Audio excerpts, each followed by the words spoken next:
What the hell is going on here? I said to myself as I pulled into the driveway.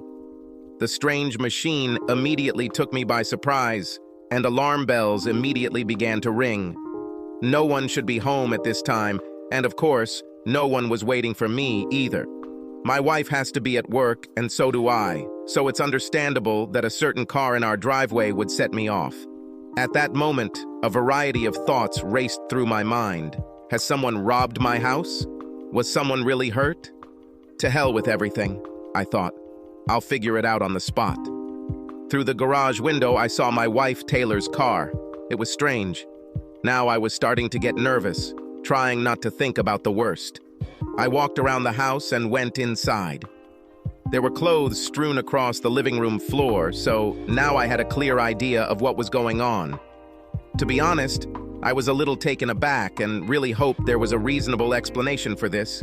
But deep down, I think I already knew that my marriage was over. I didn't hear the sounds of sex, so deep down I held on to the faint hope that she wasn't cheating on me. But in reality, I think I was lying to myself, trying to avoid the inevitable pain. The guest room and bathroom were empty, but the door to our bedroom was closed. So I listened at the door first and, not hearing any obvious sounds of movement or talking, slowly opened the door. A crack. The whore was lying there naked and sleeping, cuddled up to some asshole I didn't know. This was proof enough for me. I blushed. Sadness had not yet shown, only anger. I left the room and retrieved my Springfield from the gun safe in the garage. At this point, my finger was really itching, so I took a deep breath to try and relax. I didn't want the situation to get out of control. I wasn't 100% sure what I was going to do at this point, but I felt like a little revenge wouldn't hurt.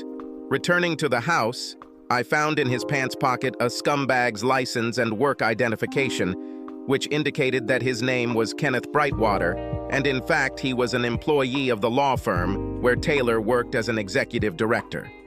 Fucking asshole, I muttered under my breath as I started walking up the stairs to our bedroom. I tapped the gun 3 times on the doorframe, loud enough to wake them both from their post-coital slumber. My wife rolled over casually, yawning, then turned pale and gasped loudly in shock when she saw me standing in the doorway with a gun in my hand. The asshole hadn't quite opened his eyes yet, and when Taylor came up to say something to me, I looked at her threateningly and put the index finger of my free hand to my lips, ordering her to remain silent. She recoiled, trembling in horror. "What the hell is this?" The shithead burst out when he finally saw me standing, pointing a gun at his head. I interrupted him. "Shut the fuck up, idiot. Now is the time to listen, not talk. Now I will ask a few questions, and you will answer them truthfully, or you will die. Now nod if you understand." He nodded slowly, eyes wide in shock. "First of all, what is your name and how do you know my wife?" I tried my best to pretend to be calm. My name is Kenneth, and we work together," muttered the Casanova wannabe. "I'm sorry that I interrupted him again. "Look, buddy, I didn't ask if you were sorry until I asked you, and if you're going to keep talking, I'll just get to the point and put a bullet in your head, and then I'll put another one in the head of my whore wife." She whined, clearly scared, but didn't say anything. He nodded again, now visibly shaking. "How many times have you had sex with my wife?" 3 times. He's learned not to go into detail. Great. "Okay. Did you know she's married?" "Yes, I knew." "Okay, good, Kenneth. You may be a creep, but at least you're honest when your life is on the line. Look, buddy, it's actually not a good idea to have sex with other people's wives, especially with my wife. I know some guys enjoy humiliation and shit like that, but I'm not one of them. You came and stepped on my heels, so now you have to pay for everything. The good news for you is that I don't need this whore, so she's all yours when I'm done with you, so you can have sex with her as much as you want without worrying about anyone catching you and you'll wet your pants again. In any case, that's not what we're talking about at the moment. Kenny, what you're gonna do is crawl over here and lick my shoes until I say stop." His eyes widened. "Now, if you refuse, or my wife moves from this position, you will both die. Is everything clear, little Kenny?" He looked scared. his will to live struggling with his manly honor. I was thoroughly enjoying myself. The adrenaline I was feeling was pumping me up, and it was truly very inspiring to have complete control over another man and see him cower in front of me. Yes, he may have taken my wife and my marriage, but now I was going to take either his manhood or his life.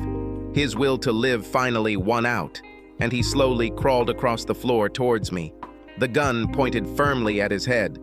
"Calm down, Kenny. Don't do anything stupid, okay, buddy?" He nodded solemnly. I took out my phone and recorded a video of him crawling towards me on the floor. I kept recording him as he started licking my shoes over and over again, until I told him enough is enough. After that, I told him to step back and hit him on the head, and he lost consciousness. As he lay there unconscious, I finally turned to my wife. "Okay, what the hell does this all mean? I'm really sorry, baby. We worked together for a while and just became too close. I didn't want this to happen, but it did. I have no excuses, but baby, what are we gonna do? I don't want you to go to jail because of me. What I did pushed you to the edge of the abyss, and I don't want that, and I'm afraid. It may not seem like it, but I love you. Please, let's just run away." "Okay," I said. "Now you are an accomplice to everything that happens here. Wake up your boyfriend. Please, baby. He's a mistake. He was never my boyfriend. I love you. I'm ready to spend my life in prison for you. I can't promise that I won't screw up again, but I promise that I will try my best, and no matter what happens, I will only love you." She cried. Jesus, I thought. What kind of apology is this? She didn't even promise not to do it again. Oh, well, screw it all. I guess she's being honest. If there's nothing else, we'll just have to see what it is will end. Okay, just wake him up, please. I told her to go a little softer, and she did so by shaking him and splashing water on his face. She seemed to be trying not to hurt him further, but she was trying to do it in a way that didn't give me the impression that she cared about him. I knew that she was not a cruel person, and it was not in her nature to hurt people physically if she could do without it.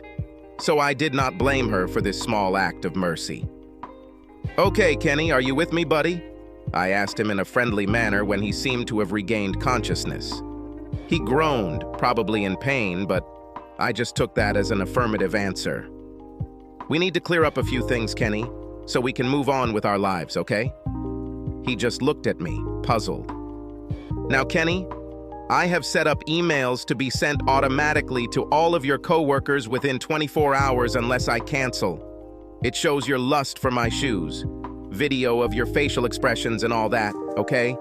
There's no gun in the video, so unless you think you can live with everyone knowing you're a licker, it's in your best interest not to have the police show up at my house with kidnapping charges or some other crap like that. It is also in your best interest to make sure that the $100,000 reaches the account indicated on this piece of paper within 3 days. Indeed, no one wants to get holes with a diameter of 9 millimeters in their head. Is everything clear to us now? Any questions?" "Everything is clean here," he said, simply looking at the floor. "That's excellent, Kenny boy," I told him, cutting the cable ties. "Now, if you don't mind, I think you've overstayed your welcome." He took the hint, grabbed his clothes, and walked out the door with difficulty. "We want a quick sale," I told the real estate agent. "Regardless of the amount, we are leaving today. The only thing I want to hear from you is when I need to sign and when the check will be transferred to our account. I have a development company that is looking for property in the area, so that won't be a problem," she replied. "I will have all the necessary information for you as soon as possible." "Great," I told her before leaving. "The time has come to move on. The $100,000 that Kenny boy generously gave me out of the kindness of his heart, along with the money from the sale of our house, will allow us to live with appropriate comfort somewhere in South America. I don't know where yet. All I know is that I couldn't have done this without Kenny boy's help. This guy's generosity knows no bounds. My wife is on a short leash, but I really love her. I don't know much about love, but I do know that I'm happier with Taylor than without her. I talk tough, and I don't like to show it. But she really broke my heart when I saw her in bed with Kenny. The only reason I forgave her was her choice not to turn me in to the police. She decided to sail with me and go down with the ship. So screw it all. Let the cards fall where they please. Subscribe to our channel so that your second chaff doesn't cheat on you, and go ahead and listen to the next story. Because this story is nothing compared to the next one. If you're under 18, don't even think about listening to the next one.